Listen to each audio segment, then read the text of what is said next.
Hello guys, and welcome to another tutorial video. And in this short tutorial video, I'll be showing you how to add the OKX address to ICE app. It's easy to get this done. Open up your ICE application. Alright guys, so once you've opened up your ICE app, please take note that they have currently moved from using Ethereum addresses to making use of BNB addresses. But you can still make use of your Ethereum address, as your Ethereum and BNB are called EVM addresses, so they work the same. So now, in order to be able to add your OKX address here, click on this BNB Smart Chain address.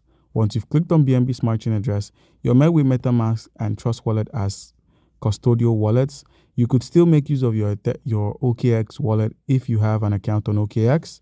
So make sure you open up your OKX application.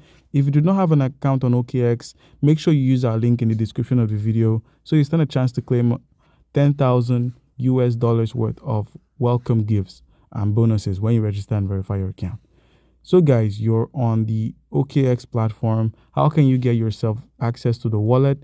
All you need to do is simply select the wallet icon or click on the wallet here. Once you've selected the wallet, you're taken to your Web3 wallet, where you can easily create an account here. Once you've created an account with the wallet, once you've created a Web3 wallet, all you need to do is simply scroll down and copy your Ethereum address.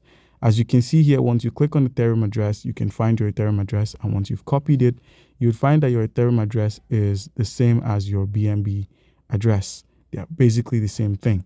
So all you need to do now is just minimize and open up your ICE app, paste the address you had copied from the OKX wallet.